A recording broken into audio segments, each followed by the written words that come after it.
Hello, my fellow nerds out there. This is Oracle Nerd Richie, and welcome back to Underfell. So last time we saved Dr. Alphys, and we're leaving Flowey to hopefully get treatment from her so that he can get a bit better. We're gonna be on our own exploring the core next, because we just got through Hotland, and we didn't really connect with Gaster at all. We probably should have, but eh. I kind of want to see what happens if we didn't. So, the core entrance is pleasantly cool. Oh my, that's nice. It is neither too hot nor too cold. It is pleasant temperature.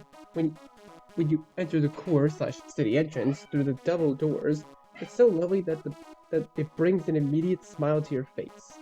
Your toesies can finally catch a break, and your poor dry skin weeps joy from no longer being in a lava cavern.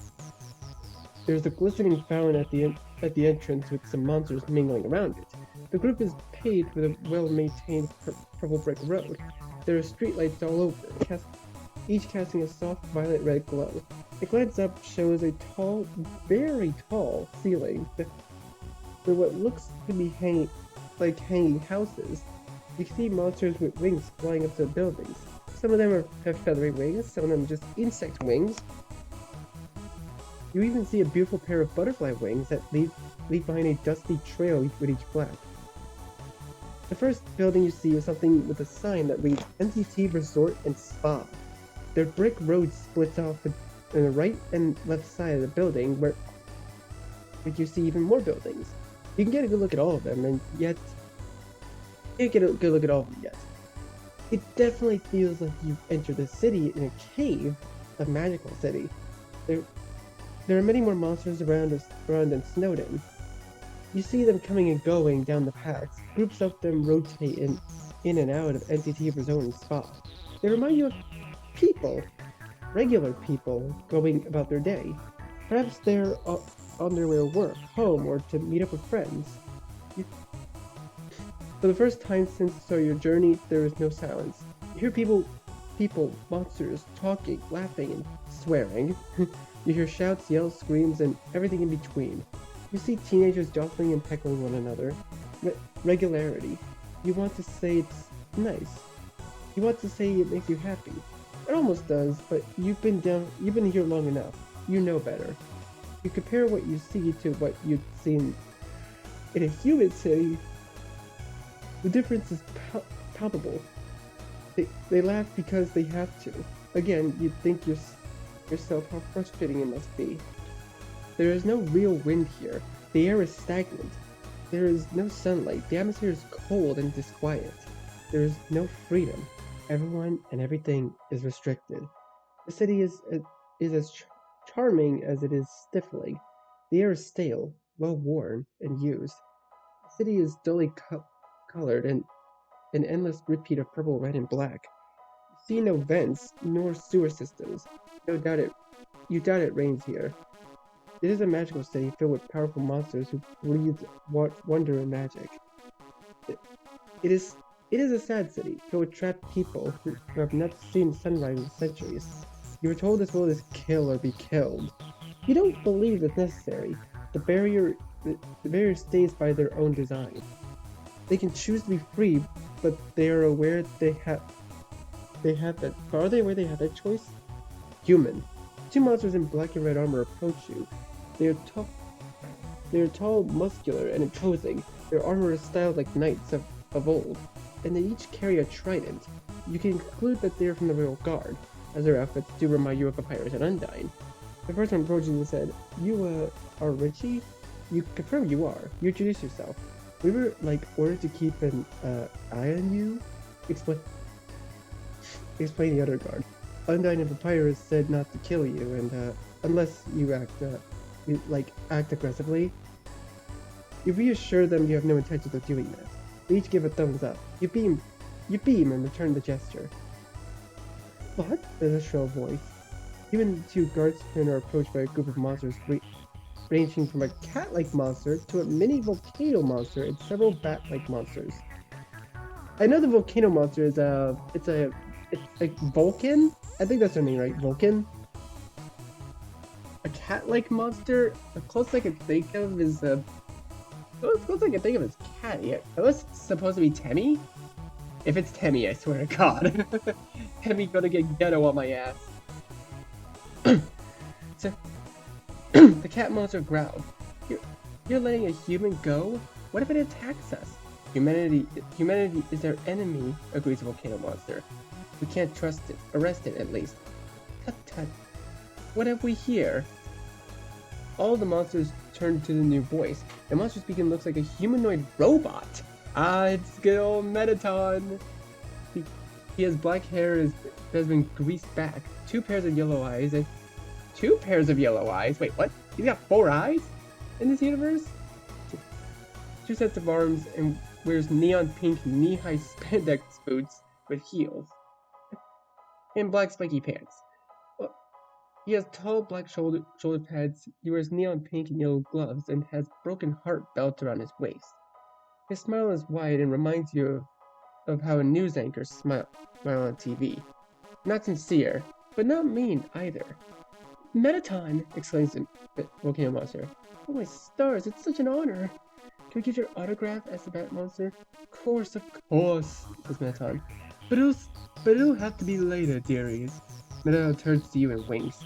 I've got plans for this human. He does? You do? Asks one of the royal guards. Yes, I do. Mettaton comes to stand beside you and places one of his arms around your shoulders. You don't mind, do you? The royal guard shakes her head. Well, looks like you're going with this new monster. Fantastic, he says. Mettaton guides you to a tall building with bright pink neon signs and reads MTT. There are framed pictures of Mettaton on each signpost, and even a statue of his likeness built next to another statue of a square robot with 4 arms. That's also him, I'm assuming. You are whisked inside. The air chillier than outside. It's also much brighter.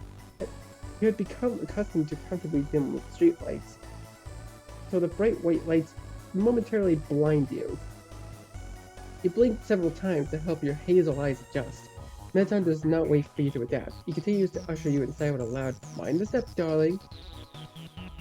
You reflexively look down and try to spot the step. You trip over it, but manage to save yourself from completely falling over. Where exactly is Mettaton taking you? Mettaton clears his throat. Try not to die on camera, darling. Camera? You're surprised. It looks like you walked to a set specifically a talk show. There are 2 luxurious hot pink lounge chairs with yellow throw pillows at the center of the set. In between them is a black coffee table that blends in with the black tile floor. Behind the chairs is a huge monitor that currently shows a silhouette of Mettaton, and across him reads "Talking with Mettaton."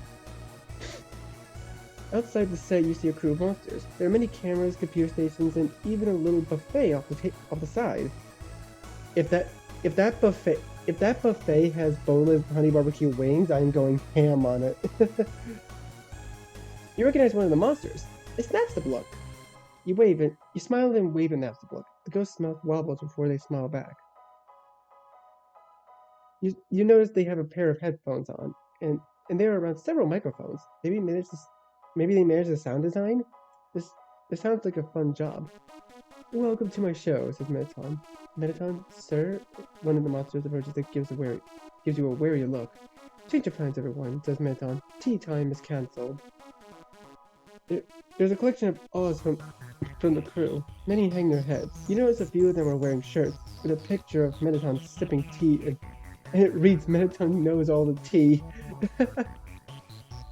We have something even better for tonight's show, says Mettaton. A human. The arena is reserved by royal guards this week. We can't host a death match. A bird-like monster protests. We're not going to make the humans fight. That's so boring, says Mettaton. The monster stare at Mettaton in plain disbelief. Mettaton puts his hands up on his hips and glares. Are you going to argue with me? They shake their heads. Then, let's get a move on. Everyone Everyone to their places. The show starts in a few minutes. Human, darling, go take a seat. You sit in a plush hot pink chair. You sink into it. Mettaton sits in the chair opposite of you. He crosses his legs and says, "You must be dying to know why so-and-so famous has brought you here today. You would like to know what's going on." "It's simple," he said. "I want to ask you questions. You answer them all without issue or lying. Then I'll let you go. You're free to leave." He winks at you. "Isn't that easy? Think of it as paying me back for helping you." You'd be happy to answer his questions when put that way, but you have some questions of your own first, if he's okay with that. "Ask away." You'd like a formal introduction. Who exactly is Mettaton? What is tea time? Why is everyone so disappointed? What is the show? Does he really not intend to attack you? You have no questions. Let's go down the line. Who exactly is Mettaton? "Who am I? I am the brightest star in Underfell," says Mettaton. "What is tea time and why is everyone so disappointed?" "Tea time is the most popular segment of my show," Mettaton explains. "I unveil all the gossip found throughout the week. Nearly every monster in Underfell tunes in." "Gossip?" "You know, things to stir the pot," he says. "Not much else happens down here. It's been years since the last human blew through here. What else can we do with our time outside of work? I find something interesting, and it either escalates into a dramageddon, or it turns into a fun little story everyone talks about for a few weeks.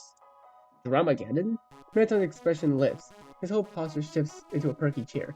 "Yes. Oh, it's such delight. Delight, darling. The last one has ended in a feud between two families.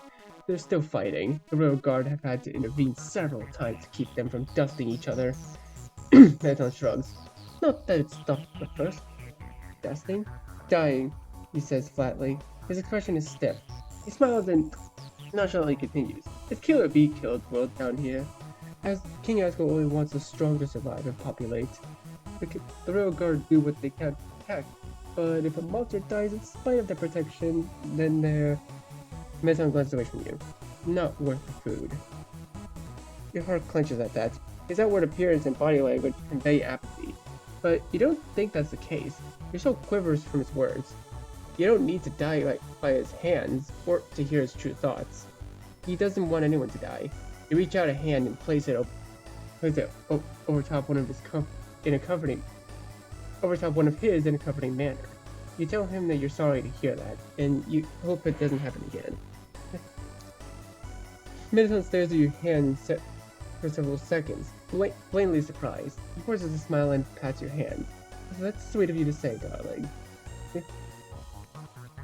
It should go without saying, all life is precious.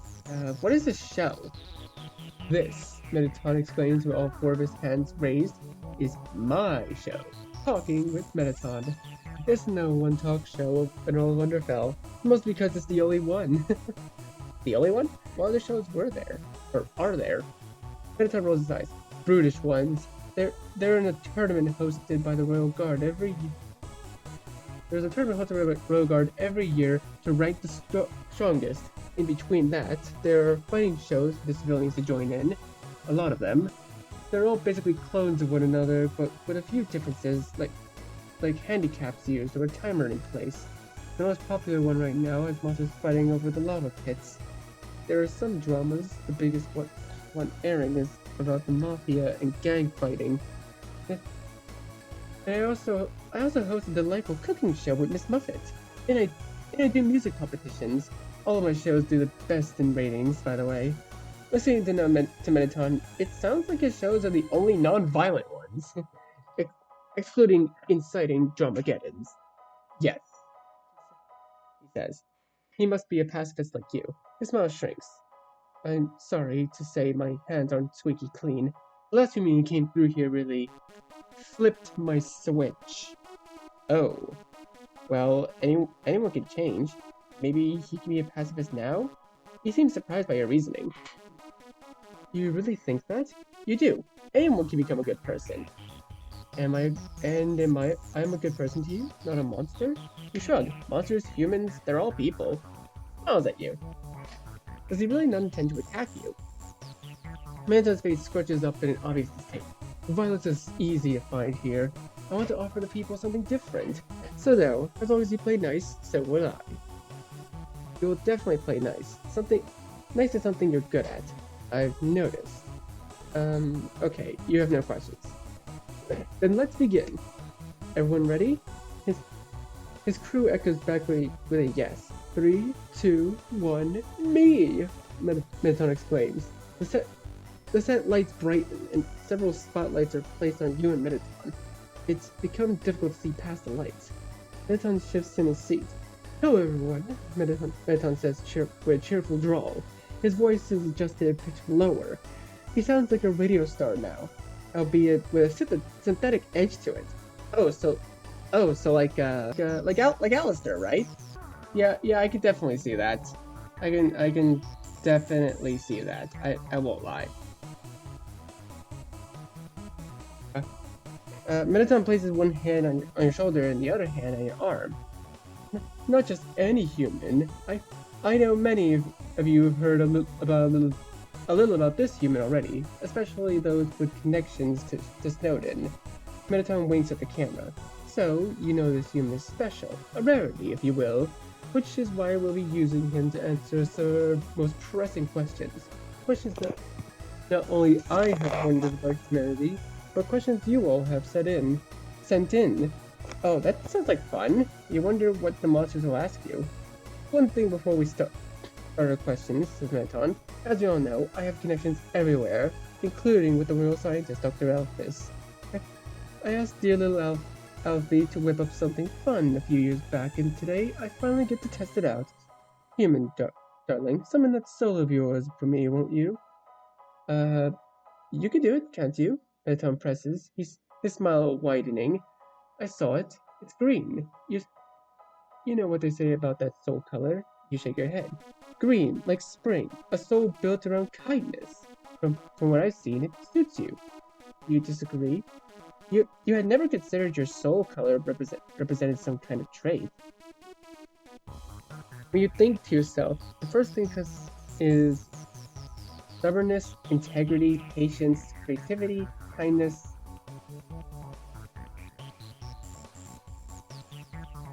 I mean, I kind of do think kindness for myself. Kindness always comes first. A sense of justice, bravery, loyalty.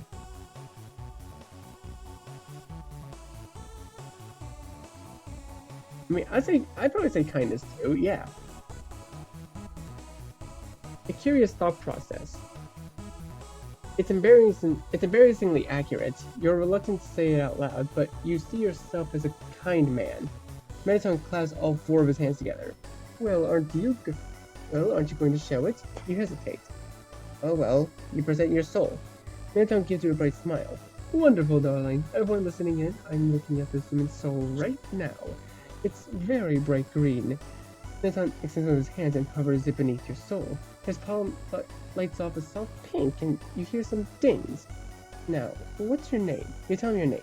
Right, Richie. I want you to tell me a lie. Any lie. You tell him the sky is green. At once his whole palm lights up in red, and there is an alarm sound. Mettaton looks positively giddy. He pulls his hand away, and the lights and sounds immediately turn off. Like, oh, so wait, is it like a built-in lie detector? And then he moves another hand underneath your soul. Those listening in, that was a lie detector. Mettaton says brightly, it has 100% accuracy when reading off a soul. Isn't it marvelous? That's very neat. You excitedly nod your head. Oh, aren't you precious? Says Mettaton. Now that we have our little demonstration, let's move on. Richie, darling, how long have you been in Underfell? You explained you fell down earlier that day. And you've met monsters? Yes. Did you attack any of them? No. Mettaton smiled. Mettaton's smile is so wide it looks unnatural. Yes, that's the kicker. Viewers, we have ourselves a human who has faced the pirates and Undyne and lived, and did not fight back. This human, according to our videos, has not attacked once. Videos? Yes, darling, he says. Alfie has security cameras all over Underfell, and I have access to most of them. Your journey has been recorded, and I'm currently playing over some of my favorite parts. For those listening on the radio instead of watching, I highly encourage you to head head to your webpage where I posted a few highlights. Was your journey that interesting?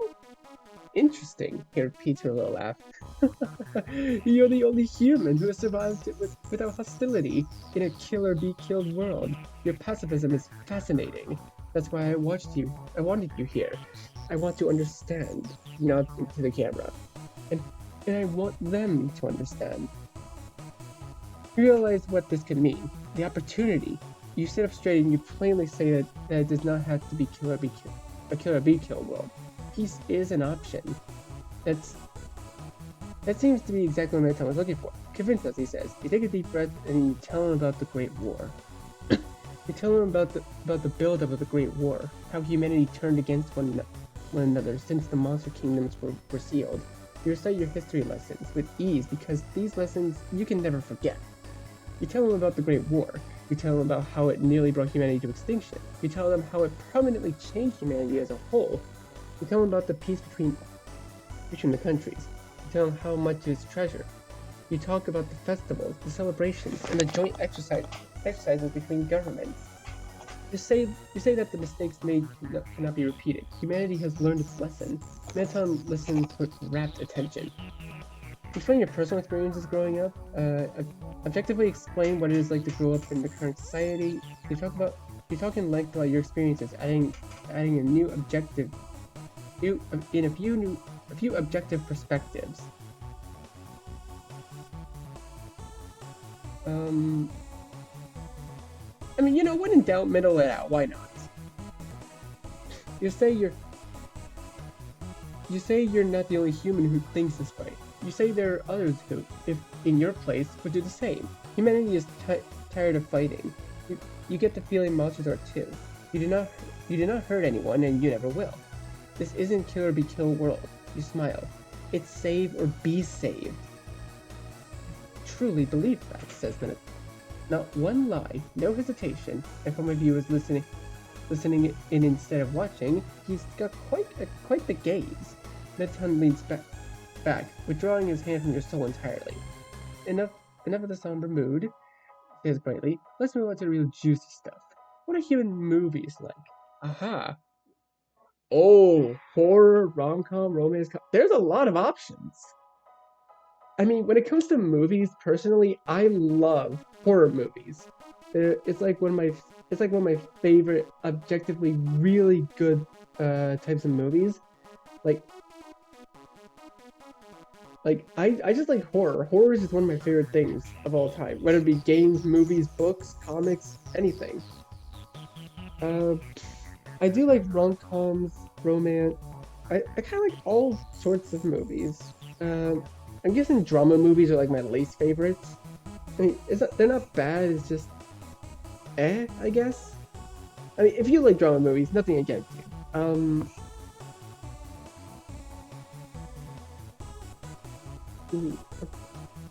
Okay, I'll talk about horror movies to see if that gets anything. Meton nods along, although you don't think he's as interested in horror as you are. The questions shift to a lighter tone. There are books. What are human cities like? Food. Do children go to school? Can humans fly? What do they do for fun? What do you do for fun? What is night? What is day? What does the sun feel like? You answer each question with plainly honesty. When it gets to the later questions, you feel your chest tighten. You tell them the night is the time when the sun takes a nap. You describe the blanket of stars that cover a curtain of darkness. You talk in length about the moon and its cycles. It is dark like the underground, but never too dark. The day is warm and filled with light. Humans go to work or school or activities during the day, and there is always movement and noise. The sun is bright. It can be hot on some days and pleasantly warm on others. It can burn your skin like the hot lands, but it can also warm you like a cup of tea. It's yellow like you grab Meton's hand that has a yellow glove on it, like Meton's glove. You also talk about things you were not asked about, like seasons, the ocean. Meton's eyes are sparkling as you talk. Oh, it looks like you have more questions coming in, says Meton. He looks behind you. You turn around and see the monitor has changed to list of questions. Do you have a family? Can humans make friends? What does the surface smell like? Can you bathe in the ocean? Can humans control the seasons? How many cities are there? Do all humans look like you? Meton, are you going to autograph this human soul? In addition, questions or comments below. Meton, I love you. I want to see the surface. MTT is the best human. You're so lucky. Wait, I have a social media network in the underground now? Did I just sneak the phone into my pocket or something? Your encounter with Undyne is intense. Rewatching it for the 100th time. You're so tiny and cute. I love the color of your soul. Aww. I can't believe someone like you survived this far. Mon says hi. Oh, Monster Kid says hi. On and on. You do your best to answer all the questions as they come in. You talk, your throat starts to dry out. Then Meton has to bring you some water. This carries on until one question catches Meton's attention. Human, do you love anyone? Meton clasps his hands together. Oh! Finally getting a love route thing. Tell me, darling, is there anyone in the Underfell that's caught your attention? Nope. Well, that's dull, says Meton. Meton looks out at the crew behind the spotlight. He squints his eyes briefly. Oh dear, looks like we're out of time today.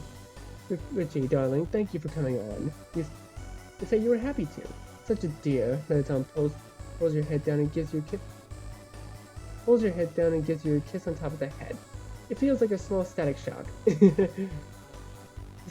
Spotlights and camera turn off. You rub the top of your head, your scalp tingling from the kiss. He says, as promised, you are free to go, although I do recommend looking around the city before you head up. You smile and say you will. Meton winks at you. Break a leg, darling, and stay safe. Yes, you'll stay safe. Before you leave, one of the crew members gives you a small pouch of something. Some spending money. For your cooperation, they explain. That's sweet of them. You hardly thank them before you leave. Once outside, your eyes need a few seconds to readjust to the dim lighting. You're now free to explore the city. Where do you want to go? You decide to walk around the city. The city has grown darker. There are less people out than before. Streetlights are dimmer than when you first entered. It occurs to you that you do not know the time. Perhaps it is evening now? You do not know how long you've been down here. With your phone dead, you have no clock. You walk aimlessly through the streets. The city is larger than you expected, but nowhere near the size of some human cities. The handful of monsters you see all take note of you, not approach you. However, you're pleasantly surprised that a few offer you polite nods or even cautious smiles. Maybe your time with Meton's show helped. It did seem like a lot of monsters were commenting. Some of the comments flew by too quickly for you to read them all. You hope it did help. If monsters aren't opposed to peace with humanity, then perhaps they'd be willing to let the barrier down and rejoin the surface. You are so certain they will be welcomed. Actually, considering the magic crisis, you have a good feeling that they'd be zealously hailed as heroes. Humanity would throw them a parade. Hell, humanity would probably make their rejoining a holiday. That'd be nice. You'd love to get another day off in the year. You slow down as you walk. You are nearing the end of your journey. Is there anything you're forgetting? You can't think of anything. You decide to keep walking. You walk down the path and wonder what else the journey has in store for you. The city noise has lulled to be a quiet buzzing. Ebot City is never this quiet, so it feels unnatural to you. Then again, you aren't surprised anymore. Underfell is a silent place. Although it is a keen of at monsters, it seems to devour noise like you inhale your favorite food after a long day. You close your eyes. Doesn't that sound nice? You certainly wouldn't complain if someone handed you... Oh wait, oh, am I supposed to list food? Okay. Okay, you know what? I'm gonna let you guys know my favorite food right off the bat. Boneless honey barbecue wings. Yes, I'm actually serious. The thought of it makes your mouth water. You swallow. You go into your pockets and pull out your phone to check the time. Your phone is still dead. You're not sure why you did that when you knew your phone was dead. Your silly mistake makes you smile to yourself. Your trip to Mount Ebod had been in the morning. It must be evening right now. Have you really been down here for that long? Or are the monsters on a different time cycle? You raise a hand to your head. You run your fingers through your hair. You have hair. Of course I do. Oh, now I can actually customize my hair. It took this long to do that. Yeah, my hair is long. Your fancy fixture long, black, espresso, cinnamon, chocolate brown, brown, auburn, ruby red, burgundy, strawberry blonde, golden blonde, ashy blonde. My god, there's a lot of options. is there one for is there one for dirty blonde at all? I guess brown will go. Brown is close enough. Curly curled, loosely curled, oily, bouncy, fine, straight. My hair is pretty straight. Long, brown, straight hair. You know your journey through Underfell hasn't been kind to it. You can feel it has dried out, become greasy, brittle, frizzled out, split ends. I've heard it say become greasy. Catch your reflection in one of those store windows. You turn to face it and adjust yourself. While your injuries are healed, your sweater and pairs of jeans are thoroughly ripped. The state of your clothes speaks volumes about what you have gone through already. On the surface, any other human who saw you would panic. You can easily imagine the looks of horror and worry your peers. That is simply who they are. The humans you know are kind. You know some of the older ones, the ones who were alive in the Great War, can be gruff, but never malicious. You hesitate to call your world a utopia. There is still crime, but it is much closer than the word used a century ago. You, like all humans, are taught to be empathetic and sympathetic to others. When you see someone in need, it's common sense to help them. This is instilled in early education and remains prevalent throughout high school. Once a human graduates high school, a legal requirement, then they're given the option to work or go to university. All other education is paid for by the government, and students receive monthly stipend to take care of their necessities while attending. All governments highly value education. You know some of your old classmates went that route, and others chose to go straight to work. Not everyone likes to learn, and not everyone is comfortable remaining in a classroom for longer than necessary. Fresh high school graduates don't want to go to school can take an aptitude test to help them find a career. There are many programs to set them up for apprenticeship depending on their test. There are some jobs better suited for learning on their job rather than classroom like mechanics, electricians, and S&R. There are government-paid dorms set up for graduates on an apprenticeship and for university students.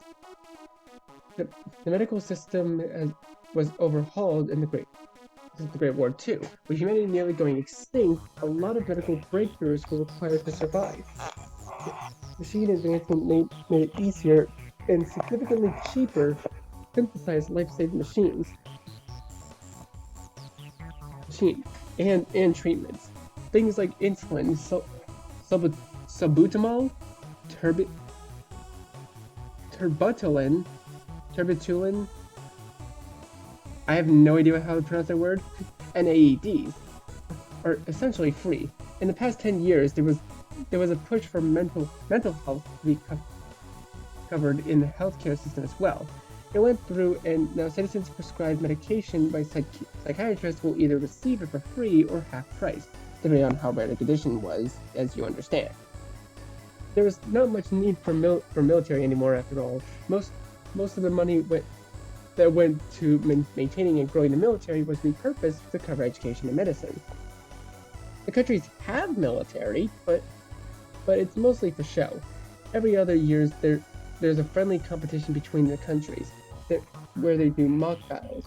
All weapons are swamped for paint guns, paint bombs, paint drones, and so on. Last year, one of the competitions featured the King of the Hill style game, and it ended with the entire area covered in hot neon pink and electric blue. Sounds like a standard game of Splatoon. The news said the cleanup after the tournament was hectic as soldiers turned it into another competition which escalated to a water balloon fight. Local police got involved to help calm everyone down, but they ended up joining in. So to make it fair, the police in the other countries drove in, and it turned into a battle that lasted an entire day, night, and into the next morning. The forest was squeaky clean by the end of it, and the military even planted new trees. You wish it had been recorded. You hope something similar happened at the next tourney. Oh, my lips are actually getting dried out from reading. Whew. The military also assists in extreme cases, natural disasters, magical malfunctions, etc. It can be dispatched to work in tandem with local police, SNR, or hospitals. A few years ago, there was an outbreak of some poxy variant. Hospitals were overrun with patients, so the military was dispatched to help the nurses and doctors.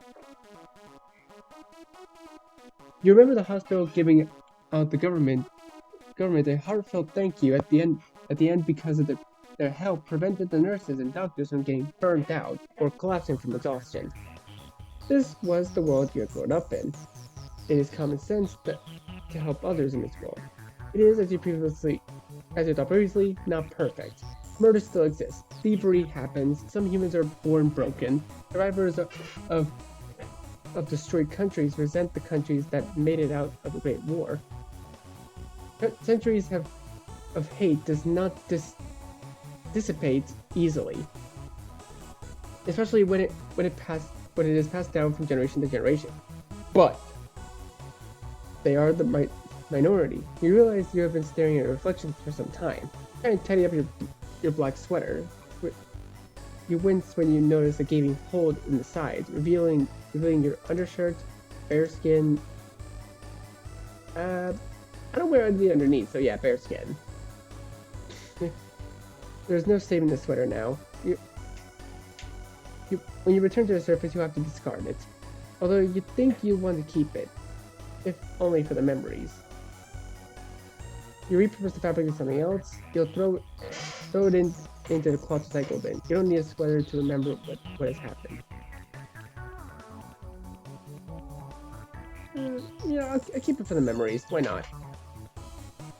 You've always been the sentimental type.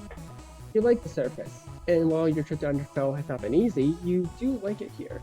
You like the monsters. You have a mental picture of the monsters of the surface.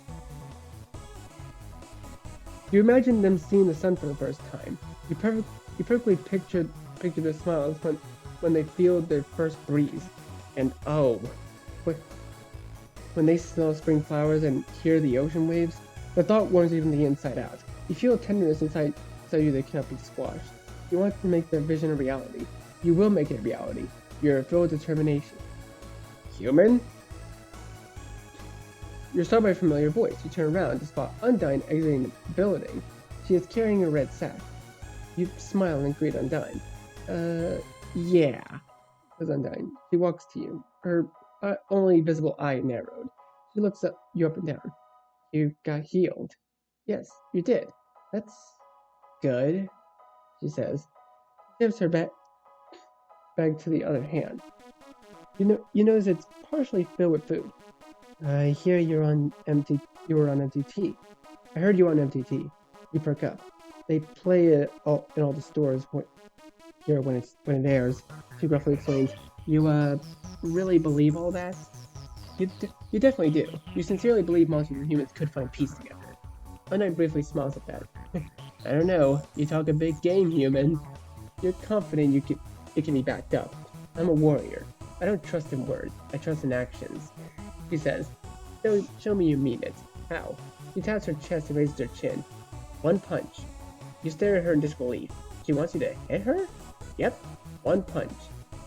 You hesitantly punch her. You're so reluctant that it ends up being a slow motion tap with a closed fist. You give her a quick punch, like you would do to a friend in their arm. You punch her once. She asks for it. Literally.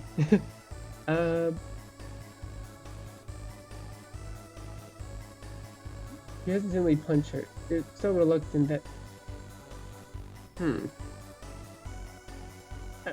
Again, when in doubt, middle it out. Why not? When in doubt, middle it out. What the hell was that? She shouts while laughing. You call that a punch? It's down here hurt a lot more. You smile sheepishly. I figured you'd do something like that, she says, considering how our encounter went and all. She grins. I know you're strong. You pulled me up. I can also tell you don't have an ounce of malice in you. You wouldn't have saved me otherwise. Your smile stretches into a grin. You hope that means the two of you could become friends now? And then breaks down to laugh. You got guts, human. She rolls her shoulders. I'm Undyne, captain of the Royal Guards. You introduce yourself. Good to meet you, Richie. There, we're officially acquaintances. As for friends, you'll have to serve a lot longer in Underfell for that title. You'll do your best. If you don't mind me asking, how did you get healed? Asked Undyne. You start to recount what happened hotly. What? Error? And that immediately tenses when you explain that you saw the monitors in the lab. Wait, she pulls out a rectangular device in front of her pants pocket. She flips it open with one hand. You realize it's a flip phone. You haven't seen the monster version of phones before. You take a step forward, curious to get a better look. There are many similarities to an older model of phone, although it has more buttons and the screen is smaller. Undyne clicks through her messages using arrows buttons below the screen. So it's not a touch phone like yours, and sucks her teeth. I don't see any messages, she mumbles. Was she expecting a message? Alfie, well, you saw the lab. Yes. At your nod, she continues. You know she works alone. If there's any incident at the lab, a notification should be pushed through for all the Royal Guards. Oh. The fact that no notification was sent out, that means if you had left the lab, there was a good chance no one would have found Dr. Alphys. Undyne shuts her phone with a snap. Is she okay? You confirm she is. You left Flowey with her. Right. Undyne puts her phone back in her pocket and scratches her red hair. Give me a rundown of what happened at the lab. You do. When you finish your story, Undyne nods at you. I should probably go check up on Alfie, she says. She lightly taps your shoulder once with the back of her fist. You understand. Take care, Richie. It's time to leave the city. End of Core City. You've come so far. You died 19 times, but you didn't die at all in this area. You sure hope the next area will be the same. Who needs romance when you have friends?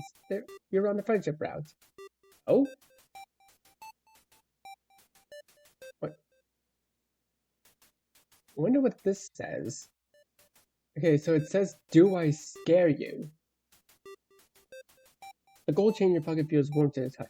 You have a feeling you will find the other piece before the journey is over. Oriole saw you in MTT. She's thinking about you. You were not given the stick.